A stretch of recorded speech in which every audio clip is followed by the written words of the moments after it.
Hello, everyone, and welcome to the Northeast Georgia History Center's monthly mini documentary. We're so glad to have you with us. And this February, we are going to be celebrating Black History Month with this special presentation about Martin Luther King Jr. And one of the things we want to do specifically is look at his role as a pastor, as a minister, and as a man of faith, a religious leader, and how that influenced his path to becoming the most preeminent and well-known leader of the modern civil rights movement in American history and honestly throughout the world. And we have to look at it from this perspective. How do we refer to the man in his full name, the Reverend Dr. Martin Luther King? He was a reverend first and foremost, and he came from a long line of spiritual leaders. His grandfather, his father, and he took up the role of becoming a pastor in the Baptist churches. Originally, he and his father both were named Michael King, Sr. and Jr. And when Michael Jr. was very young, Michael Sr. took a trip to Europe to take part in a Baptist convention. And while there, he traveled to different sites around Europe, specifically those related to the Protestant Reformation and Martin Luther. And this very obviously had a great effect on his life and on his faith, because when he comes back to the United States, shortly thereafter, he changes his name from Michael to Martin Luther King Sr., and thus at the same time changing his son's name to Martin Luther King Jr. And Martin Luther King Jr., of course, grows up in this faith. He goes to school in Atlanta. His father is lead minister at the Ebenezer Baptist Church in Atlanta, and he grew that congregation from only a couple of hundred to well over 1,000 congregants. So that should give you some idea of where Martin Luther King Jr. gets his influential oratory skills. And Martin Luther King Jr. then begins to attend Morehouse College and gets a degree in sociology in 1948. At that same time, he is made assistant pastor at the Ebenezer Baptist Church and begins his graduate school at Crozier Theological Seminary. And this is where he gets his master's in divinity, but he also takes a job as lead pastor, the only time he ever had a lead pastor job, at the Dexter Avenue Baptist Church in Montgomery, Alabama, one of the most segregated cities in the American South. And so, of course, it's interesting. You're going to hear from a wonderful speaker in just a little bit why he was hired there, what the expectations were, and how those expectations drastically changed. Well, he taught at Dexter Avenue for a few years, and while he was there, he was working on his doctorate in religion and in the ministry, and he got this from Boston University, and he's having to attend college there. He's working on his dissertation, and he's really having to go back and forth. But this just shows how his congregation supported him in this. This shows how far he's wanting and willing to go to prove his faith. Now, in 1957, at a conference back in his hometown of Atlanta, he is named chairman of a brand new organization, the Southern Negro Leadership Conference, which quickly changes its name to the Southern Christian Leadership Conference, the SCLC, which becomes the main mode of Dr. King's activism and work in the civil rights movement.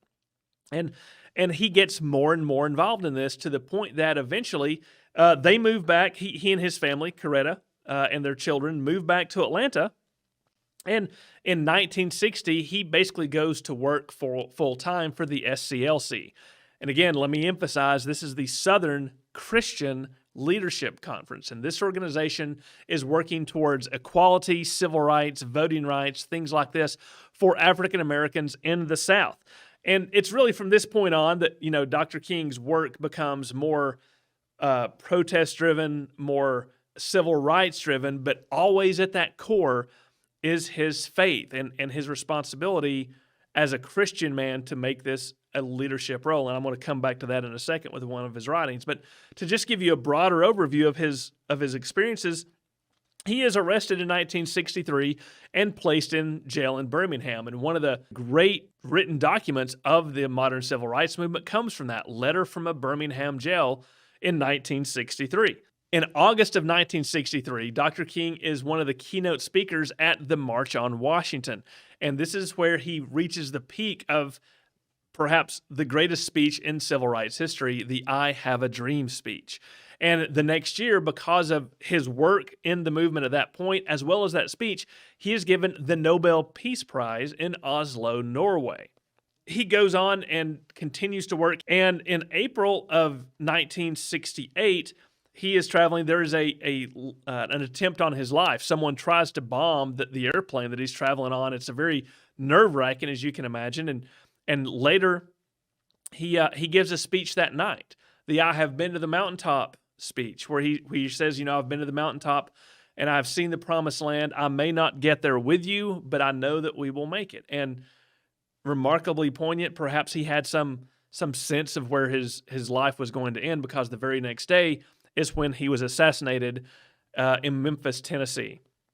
And thus begins the post-mortem legacy of Dr. King and the great things that he has come to symbolize in terms of equality, in terms of civil rights and of human rights, and of efforts to achieve world peace with all the things. It's very interesting, and the expert we're going to speak with in a moment does a great job of showing how this movement from a pastor of a small Baptist church in Montgomery to the leader of a regional equal rights and civil rights organization to a national leader giving a speech at the March on Washington and then achieving the Nobel Peace Prize. Dr. King has been able to achieve a remarkable amount of work in his life, but always at the core is his faith. There's a passage I want to read to you that sort of gives an idea. Before I was a civil rights leader, I was a preacher of the gospel. This was my first calling, and it remains my greatest commitment. Actually all that I do in civil rights, I do because I consider it a part of my ministry. I have no other ambitions in life but to achieve excellence in the Christian ministry. I don't plan to run for any political office. I don't plan to do anything but remain a preacher. And what I'm doing in this struggle, along with many others, grows out of my feelings that when the preacher must be concerned about the whole man. He lays out that everything he does, at the core of it, comes from a Christian perspective, and that's important because, as we all know, his great strategy, indeed his great passion, was to enact these changes and encourage these changes through non-violent means. If there's one message that remains the same throughout Dr. King's life, it is the message of nonviolence, and it is the message of love conquering hatred.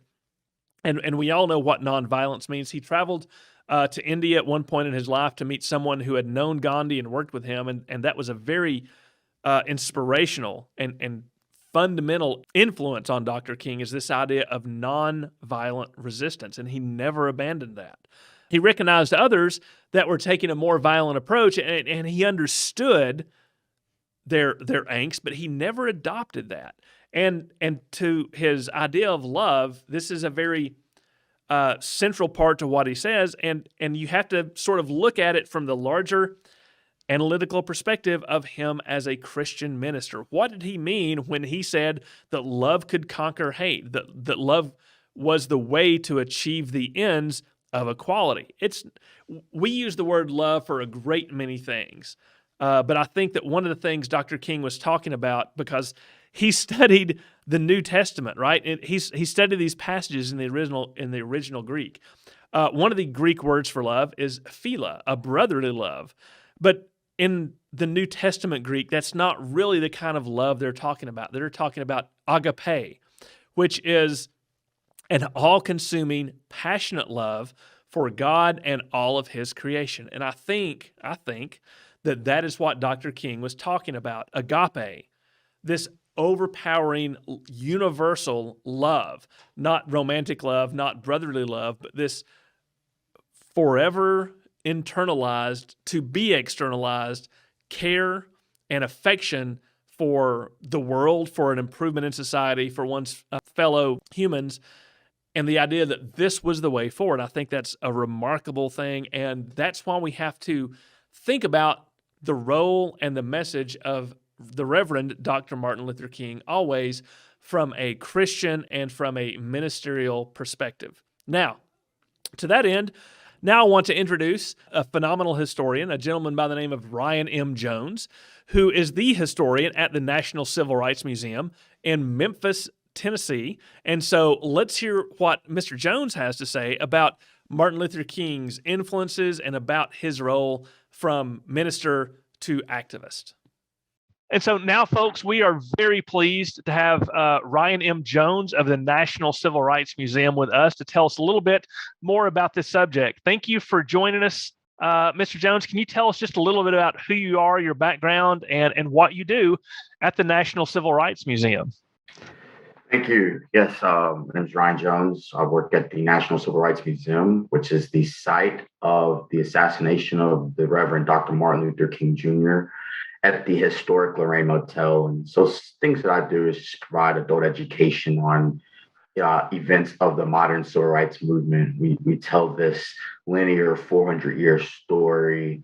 And so through exhibitions and programs, events that we hold annually through the year, just working sort of as an educator who interprets that difficult history. And it is a difficult history. As you say, your museum is really sort of the end of Dr. King's journey, but we want to kind of go back to the beginning a little bit. And as you said, he is Reverend Martin Luther King. So can you tell us just a little bit about his life in the seminary and how he came to be a pastor of his church and what kind of influence that might have had on his participation in it and in the civil rights movement as a leader?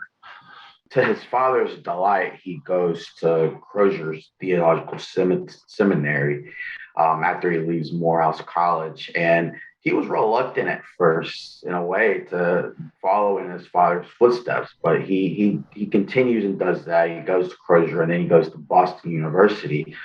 It's while he's in Boston where he's speaking as guest speakers at other churches. The 12th Baptist Church in Boston was one of the ones that we know he spoke at before we recognize him as the Dr. King that we celebrate today. But it's there where he begins to see some of the earlier civil rights legislation that is to be passed, which would become, of course, the Brown versus Board of Education decision. And he's starting to connect the dots of his faith within the word, sermons that he preaches, with certain unalienable rights that are not given to a group of people. And so he's beginning to connect those dots there. And, he has some really big shoes to fill, because when he gets the call in December 1954 to move to Montgomery, Alabama, and to become the head pastor of the Dexter Avenue Baptist Church. This is in the cradle of the Confederacy, and he was succeeding a man by the name of the Reverend Vernon, who was extremely radical in his approach towards civil rights, and they wanted the community at Dexter, the congregation, they wanted a newer voice that someone hadn't heard. They knew about his father, Daddy King, as he was called, but we wanted to see what this young kid is going to do. And he's only 26 years old at the time. His wife, Coretta Scott King, had just given birth to her first child, Yolanda. This was a trying time in his career. But all those dots were connected in his early days at Boston University, and eventually when he takes over at his own church in Montgomery. So when he takes up this role of leadership, the way the congregation, are they looking for someone who is going to be, let's say, you said the previous pastor was very radicalized. Are they looking for someone who is not going to cause trouble, someone who's just going to be a religious leader and not someone who's going to go out and bring unwanted attention on the congregation? Yeah, that was kind of the sentiment at Dexter Avenue, their upper staff. They just had this issue with Vernon Johns for several years. And, MLK he didn't live in Alabama. Atlanta was a little bit different than some of these other southern states in the mid 1950s. But that was the notion, that was the notion that sparked upon it, and it was It was late November 1955, and they introduced a guest speaker by the name of Dr. T.R.M. Howard of Mississippi. He was a huge Mississippi civil rights leader, and they held this rally at Dexter Avenue Baptist Church, where Dr. King is in the audience and Mrs. Rosa Parks is in the audience, and Dr. Howard was speaking on the recent lynching of a 14-year-old youth named Emmett Till from Chicago. And it was there where he really is kind of moved, because the following week, that next Thursday, is December the 1st, 1955.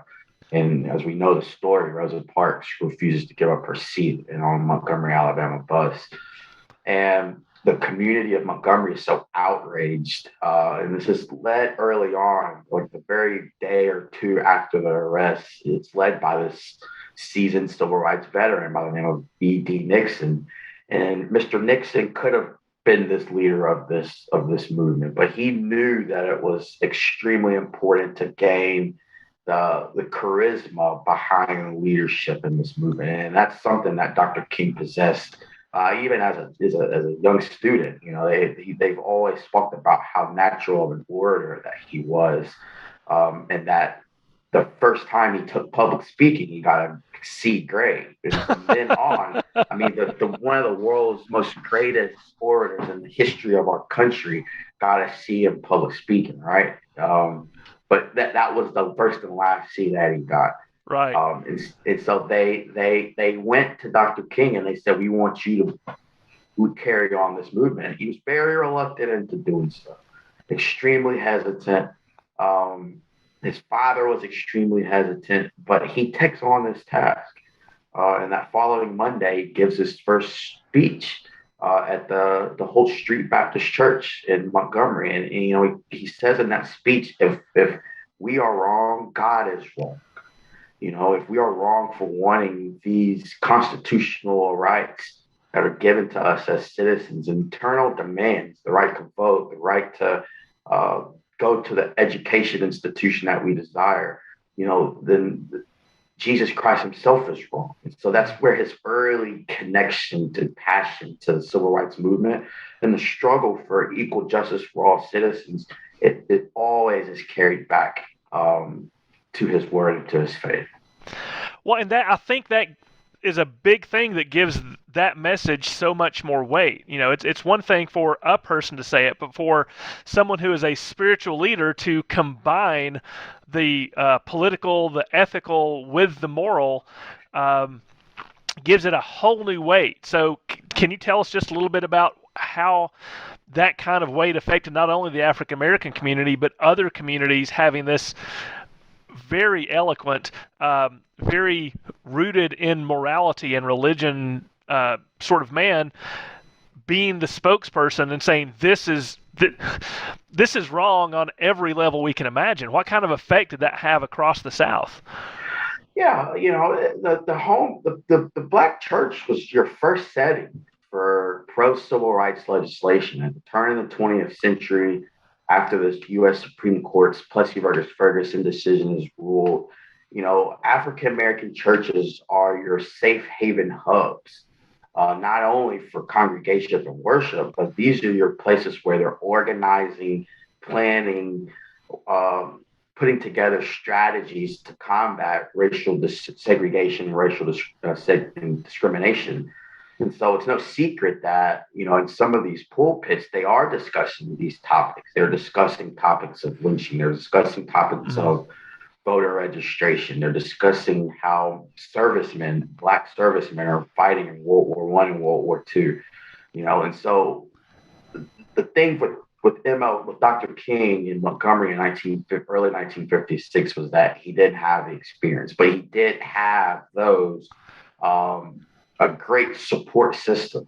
One of his closest friends, the Reverend Ralph Abernathy, is with him from step one.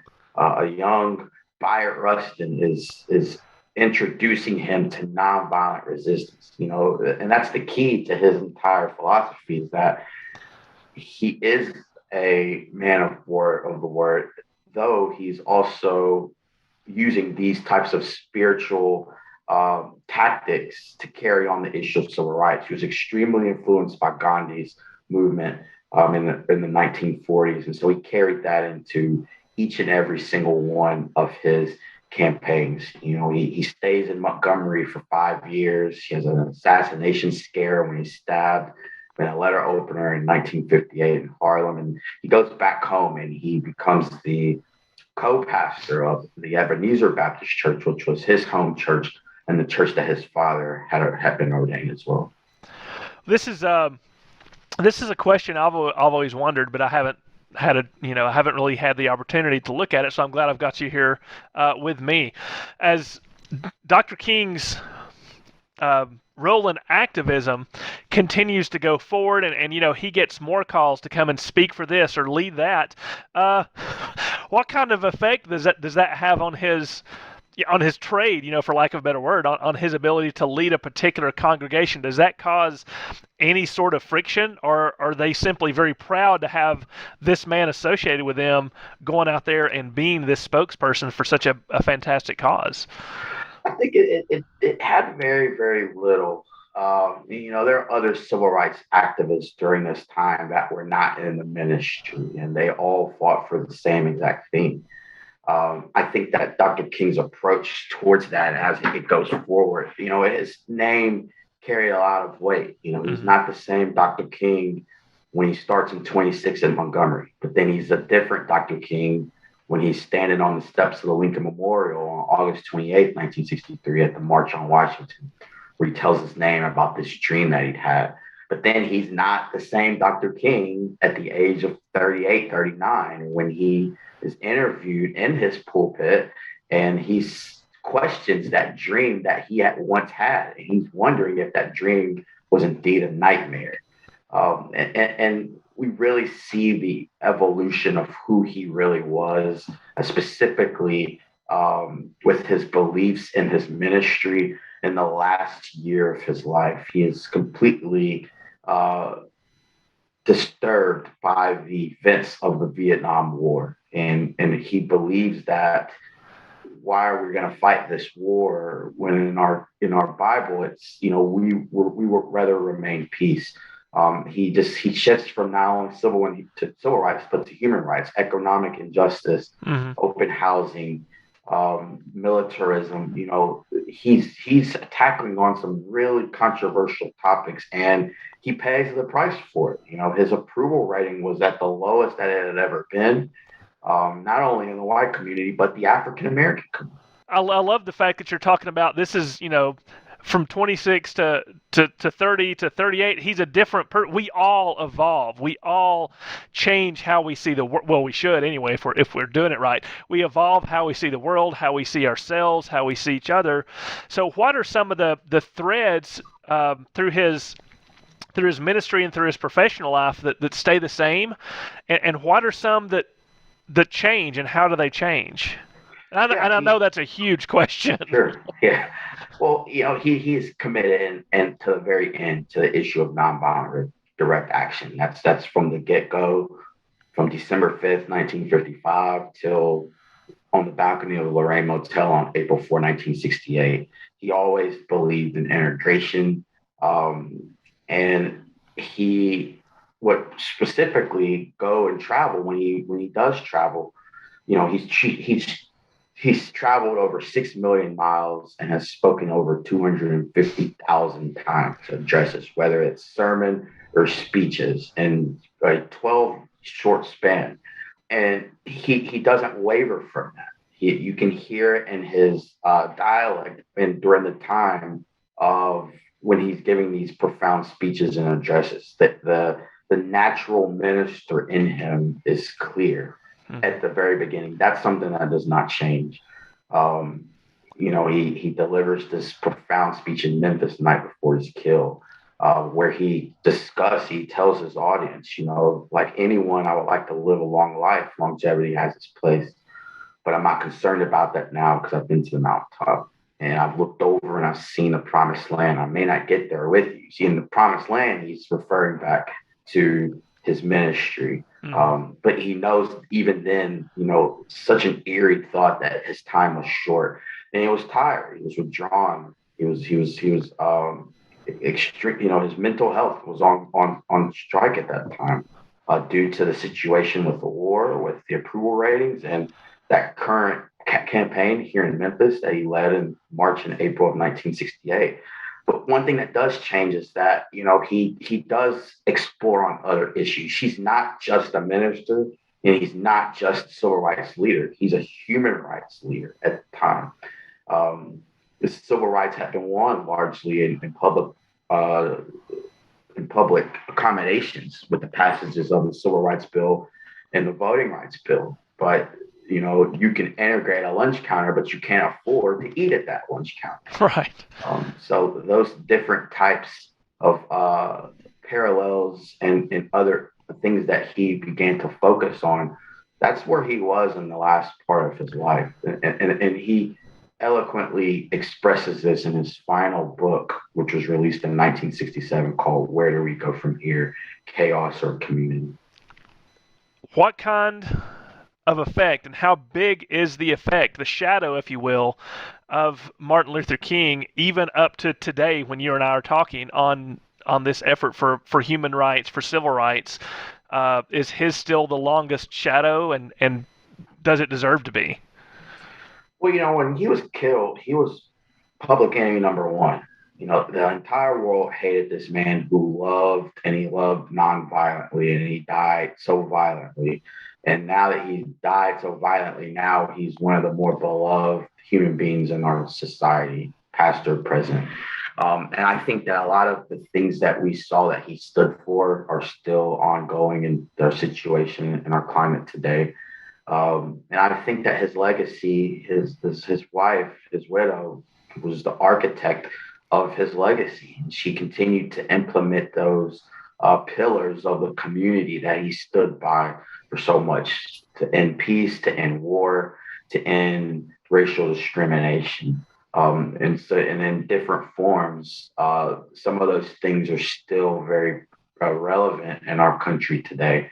So it would be really interesting to see what Dr. King's views will be on looking at some of these issues that are still ongoing. But I do think that his legacy has not wavered, and it hasn't. If not, there's even more awareness to it as each year goes by, and that's because that so many people are just aware that he marched and boycotted nonviolently, and he gave this incredible speech in Washington. But he was about so many more things during that period. And those are some of the things in recent years that have finally come out about him. And I think it allows us to really humanize Dr. King, which is so hard to do when you're looking at the talent and the magnitude of impact that this one man had, who was helped by so many others. There are so many others that participated alongside Dr. King, and that may have not been in his organization or may not have been in the ministry. But undoubtedly, as you stated, he became the moral face of this movement to continue to make this union a more perfect union. Yeah, America has a long history of taking its important citizens like Washington, Lincoln, and MLK and turning them into statues on a pedestal and sort of stripping that humanity. But Ryan, I think you're absolutely right. The more we know about those folks' humanity, I think it makes them even more, or at least to me, it makes them more amazing, because they're not a statue. They are humans. They're flesh and blood, just like you and me. And if humans of flesh and blood can accomplish so much, we should certainly be able to follow them and continue the work that needs to be done.